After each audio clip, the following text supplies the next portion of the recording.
Hello, Book 2, and welcome to our read along for 2024 of Frank Herbert's masterpiece Dune. We are going chapter by chapter in a book with no chapters, but it has small segments that pretty much are chapters. They just aren't numbered or called that. And we have reached the climactic one. We have reached the climax of the story. We saw in the last chapter that Paul Muad'Dib and his Fremen and his mother and his advisor Gurney Halleck have decided to take the war to the Emperor, and the Emperor has obliged them by coming to the planet Dune, along with all the other great houses, to have all taken bargain basement prices from the Spacing Guild in order to arrive in orbit over this one rat hole of a planet, as the Emperor refers to it. And Dune is, of course, not the garden spot of City Alpha 5. It's a desert planet full of giant carnivorous worms. But it's the only place anywhere in the Imperium that can be found the spice melange, which cannot be synthesized, and which is responsible for so much, including the heightened prescience that allows the Spacing Guild to travel at faster than light speeds. In other words, interplanetary travel. In other words, the entire Imperium depends on this. Otherwise, in a far future society without something like that, what would you be looking at? You leave your planet of Tleilax or Gamu or whatever, and you need 100 years, 1,000 years to get to the next planet. You certainly can't go there on a whim and conduct trade. You can't it can't be anything like that. In other words, you need faster than light travel in a world without advanced computers. The only way you can do that is with an enhanced human, someone who can look ahead presciently and gauge the safest path for a giant space flight. It's unclear to me, even after a million times rereading this book, it's unclear to me how much of that bare bones reality is motivating how many of the characters involved at the end of this book. It underlies everything, but I'm not sure that it's Baron Harkonnen, for instance, our villain. I'm not sure that it's his main motivation. The Emperor, Shaddam IV, who appears in this chapter, I'm not sure that it's his motivation. Paul Atreides himself, Muad'Dib, I'm not sure that it's his motivation. But at least it's his cudgel. He has said to his intimates what he will say soon to the representatives in the Imperium, which is that a person who has the ability to destroy something has the ultimate control over that something. And he does have the ability to destroy the cycle that produces spice. Not to destroy spice storehouses, but to destroy that biological cycle, which only someone intimately familiar with the secret workings of the Fremen people could possibly have. So he's decided to take the fight to the Emperor. And a whole bunch of things converge in the chapter that we're reading today. Baron Harkonnen, for instance, has been summoned to the hutman, the giant temporary city that has been erected around the Emperor's spaceship, which has come down out of orbit and is sitting there on the plain of Arrakeen. The Emperor is there. His Sardaukar, 5 legions of them, are there. A gigantic sandstorm is converging on this area, a force of nature, but a gigantic force of nature. The storms on Dune are not to be underestimated. They can destroy anything in their path. And in addition to that, Paul is there with his Fremen, who have been instructed, once the storm starts in earnest, once the shields are of no use to anybody, to shoot the navigational cones off all of the downed spaceships in the plains basin, so that the Emperor's people have no escape, so they can't escape into orbit. And then the storm closes in, and we shift scenes to the chapter that we're looking at today.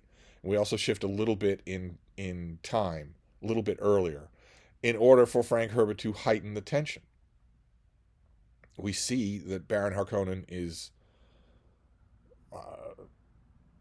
he's not comfortable. He's frightened. The Emperor is here with his killer soldiers. Baron Harkonnen has no soldiers of his own. has only a meager entourage and has no idea what's going on, no idea what this hubbub is. And he quickly learns.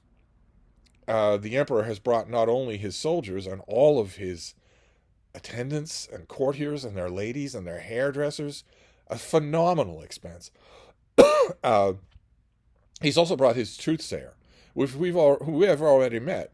The Reverend Mother at the beginning of this book is the Emperor's truthsayer, a Bene Gesserit adept, a Bene Gesserit Reverend Mother who is specially trained to detect falsehood on first acquaintance with other people. And to the Baron, the Emperor reveals that he has a hostage against the good behavior of this mysterious Muad'Dib. And that hostage is a little girl, Alia, who the Emperor reveals to Baron Harkonnen is Duke Leto Atreides' daughter. Alia is much more than that, as we learn in this chapter. She was in utero when her mother, the Lady Jessica, went through the spice agony in order to become a Reverend Mother, opening her up to millennia of prior memories contained in the Bene Gesserit collective consciousness. So Jessica is open to memories of feasts and lovemaking and grieving and death and fighting and a million books and a million sunsets and a million different experiences. And the only reason that a human being can withstand all of that is because they've erected some form of personality of their own. Therefore, it's unbelievably damaging to do that to a fetus, which is what's done to Alia. Jessica doesn't even know to protect the child. So what Alia is, we've already seen as she grows older, is utterly beyond the ken of everyone around her, including ultimately even her brother. She has creeped out all of her Fremen teachers and caretakers by remembering things from thousands of years ago, by talking and having the insights of an old woman, even though she's a lisping little child. And the Baron is astonished. What do you mean? Muad'Dib is Paul Atreides? That's the revelation here. That's the big revelation of all the threads connecting here. I'm not quite sure that I understand it. Maybe one of you can help me with that. How does the Emperor know that Alia is Paul Muad'Dib's sister? The foremost explanation for that would be that she tells him. But why would he believe her? It's a self-evidently fantastic story that the Duke's son actually did survive and has become a religious leader in some far-off backwater planet. It would be like someone in Washington, D.C. in 1939 suddenly being told that Mahatma Gandhi and Winston Churchill are the same person. Why would the Emperor believe her? This is... Frank Herbert keeps the bioscience aspect of his future world a little bit dim. Thou shalt not make a machine in the mind of a man. You can't make artificial intelligence. You can't make hyper-calculating artificial computer minds. But what about biology? What about the medical sciences? I mentioned in an earlier chapter that Jessica assures Chani, Paul Atreides' Fremen wife, that she has subjected his blood to every test she knows for poison. Well, what are those tests? She doesn't have any equipment that we know of. Dr. Ewer, the traitor, left her a lot of stuff, but he didn't leave her that, I don't think. And what kind of testing would the Emperor do on Alia? Why would he even think to do that? Why wouldn't he just kill this Fremen child? Why wouldn't she try to kill him? The Baron says over and over again in this book that Fremen throw their children onto the weapons of their enemies. Why would Alia allow herself to be captured? The obvious answer here, as to why he would believe her if she told him, what other possible vector for that information is, I don't know. I couldn't possibly know. How could the Emperor's people, his Sardaukar, conducted a raid on which they not only killed Paul's baby son, Leto, but captured his sister Alia. And we learn in this chapter that they did so at ruinous cost. The Sardaukar are the most fierce warriors in the galaxy, and they barely escaped with their lives from attacking an encampment largely consisting of women and old people. The Emperor he's astonished by this, but his astonishment takes the form of anger. He is now sure that or at least is willing to put forward to the listening crowd, that the Baron has been doing him wrong, betraying him by trying to shape these magnificent fighters into a rival military force. But given that, it's extremely unlikely that any of the Fremen who were at Siege Tower when it was attacked would blurt out that this little child is the sister of Muad'Dib. Why would they tell the Harkonnens anything? So I doubt that the vector came from there. So if not that, and if the Emperor wouldn't necessarily believe a little girl who claims it, there's only one other vector that it could take. The Emperor doesn't have Paul's mitochondria on file, I assume. So the only other way that he could possibly know that whether or not someone was telling him the truth would be to use his truthsayer. And yet, that truthsayer is astonished and horrified when she sees Alia in this chapter. They've clearly not met before. Either way, that scene is, I think, one of the most arresting things in the early part of this chapter, is that the Reverend Mother, the Emperor's truthsayer, is horrified by Alia. Alia is, as she says, in her mind. And that's because they both share the memories of all of their sisters. It's a weird way to think about how Frank Herbert envisions this, but it's like a corridor with doors off it. The Alia and the Reverend Mother now share something. It's not telepathy. Alia denies that. The Reverend Mother denies it. The Emperor wants to know. He wants to know, is this actually telepathy? Because telepathy does not appear to exist in this Imperium. And yet, this Reverend Mother is saying that this child is in her mind and that she's an abomination. It's not actually telepathy, although she is right that Alia is an abomination.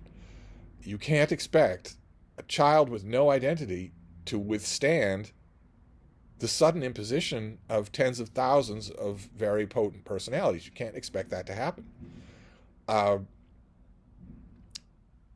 Before the Emperor can sort that out, before he can sort much of anything out, Paul strikes. And the whole hutman shakes. And we know what that strike is. Not only are the navigational cones of all of the Emperor's ships being shot off them from a distance, and not only is a giant sandstorm striking, but Paul and his Fremen are using atomic missiles to blast a gap in the shield wall, a natural massif that protects the plane from the fury of that storm, that opens it up to the sands outside. Those all together all this is not anything that the Emperor bargained for. He thought that he would bring his Sardaukar down here, lay down the law, perhaps betray the Baron, see what this Muad'Dib character has to say for himself, and sort out Dune that way. He never expected to be on the defensive. So Paul's change of mind to go on the offensive with him was wise. And we get an amazing moment. An amazing climactic moment. I don't usually read stuff from Dune in this read-along, but I want to read you this, just a couple of paragraphs, because this is just amazing to read for the first time. I remember exactly where I was and exactly what I was thinking when I read this for the first time. The Emperor stood alone now on his dais, pointing towards the door. A 40-meter section of the hutment had been blasted away there, and the Selamlik's doors opened now onto drifting sand. A dust cloud hung low over the outside world, blowing from pastel distances. Static lightning crackled from the cloud, and the spark flashes of shields being shorted out by the storm's charge could be seen through the haze. The plain surged with figures in combat, Sardaukar and leaping, gyrating, robed men who seemed to come down out of the storm. All this was a frame for the target of the Emperor's pointing hand. Out of the sand haze came an orderly mass of flashing shapes, great rising curves with crystal spokes that resolved into the gaping mouths of sandworms. a massed wall of them, each with troops of Fremen riding on to the attack. They came in a hissing wedge, robes whipping in the wind as they cut through the melee on the plain. That moment, that incredible moment, when a wall of gigantic sandworms, we're talking things that are, as big as a city, being ridden. Neither the Baron nor the Emperor had any idea that the Fremen could ride sandworms. That the most in this chapter, the Baron says that the sandworms seem to be able to avoid them. That scene is incredible. It balks the Sardaukar. They have never seen anything like it before. These expert warriors, of course, no one has ever seen anything like this before. These sandworms being driven onto solid ground in a madness of fury, with their incredibly huge backs covered in Fremen warriors, to add to the Fremen who are already attacking in the plain.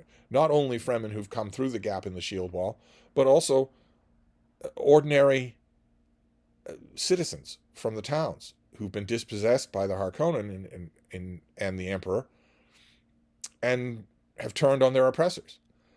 In that moment, all is lost. And that moment is catnip for directors. Every director who's adapted this book has tried to envision that moment with varying degrees of success. It is a massive, incredible moment. And it ends the Emperor's progress of triumph. He may posture after this, but he has lost. And that is the pinnacle of this chapter. So we will move on next time to the aftermath. You would think that Paul Atreides winning a battlefield victory over the Emperor with sandworms in a sandstorm, with all the great houses watching, would be the ultimate climax of this book. But Frank Herbert is a better, more canny writer than that. So there are a couple of climaxes still to come. So I will leave this off for now, and we will pick up on the next chapter next time. Thank you, BookTube.